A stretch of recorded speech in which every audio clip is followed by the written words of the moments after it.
जो भी जितने पल जियो उन्हें तेरे संग जियो।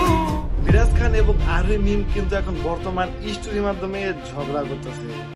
সো হ্যালো গাইস, কেমন আছেন সবাই? আশা করি সবাই ভালো আছেন। তো গাইস, বর্তমানে মিরাজ খান এবং শান্তি রহমান একটা মিউজিক ভিডিও করেছে, সেটাও কিন্তু আপনারা দেখেছেন, মন মিলেছে মনের সাথে। এবং আরোহী মিম এবং নির্জন একটা মিউজিক ভিডিও করছে, যেটার নাম হচ্ছে জান দে।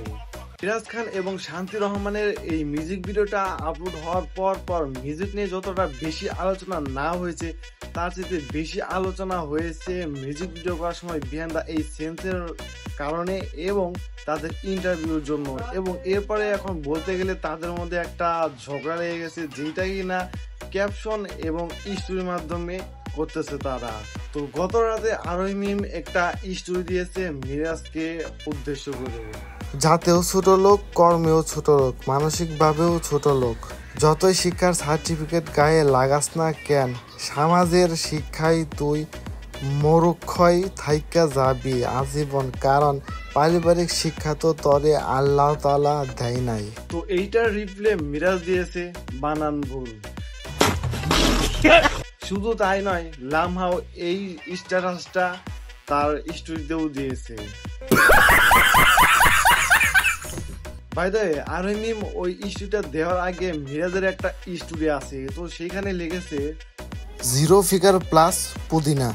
তো এইটা কি আরোহী মিমকে উদ্দেশ্য করে বলেছে নাকি অন্য কিছু? আমার তো মনে হয় এটা আরোহী মিমকে নিয়ে বলেছে, কারণ আরোহী মিম শান্তি রহমানের মতো ডান্স দিয়েছিল, তো হয়তো সেই রকম কারণেই।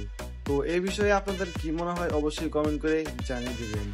2020, 2021, 2022 এবং 2023 মিরাজ খান এবং আরোহী মিম কিন্তু আগে একসাথে ছিল এবং বেস্ট কাপল ছিল, এবং কিন্তু এখন বর্তমান তারা আলাদা হয়ে গেছে। মিরাজ এবং আরোহী মিমকে একসাথে কেমন লাগে তাও কিন্তু অবশ্যই আপনারা কমেন্ট করে জানিয়ে দিবেন। কইছিস এক মাসে আমি 1 মিলিয়ন করে দিমু, আমার পেটে আছে নাই? হ্যাঁ কইছিস না এক মাসে আমি 1 মিলিয়ন করে দিমু?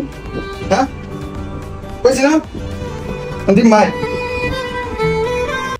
এইটা তো তার নর্মাল ছিল, বাট এইটা তো পুরাই আগুন। আরে কারণটা কি আছে? হ্যাঁ এক মাসের ভিতরে তোমার 1 মিলিয়ন বানাই দিব। তুই টেনশন করো, এক মাসে 1 মিলিয়ন বানাই দিব, আমি বানাই 1 মিলিয়ন।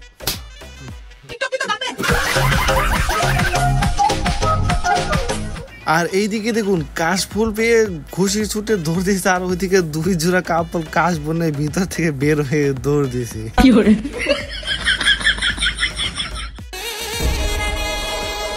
ভাই আমার 10 টাকা দেন, আমি 3 দিন ধরে কিছু খাই না। ওই বেটা 10 টাকা দাম করে দে। বাই দ্য ওয়ে, এখানে ঝালমুড়ির চাচার রিয়াকশনটা কিন্তু অস্থির ছিল। তো গাইস, আজকের ভিডিও এই পর্যন্তই। যদি ভিডিওটি ভালো লেগে থাকে অবশ্যই লাইক দিবেন, কমেন্ট করে আপনার মতামত জানাবেন, শেয়ার করবেন এবং এই চ্যানেলে নতুন হয়ে থাকলে অবশ্যই সাবস্ক্রাইব করে পাশে থাকা বেল বাটনটি বাজিয়ে দিবেন। ধন্যবাদ।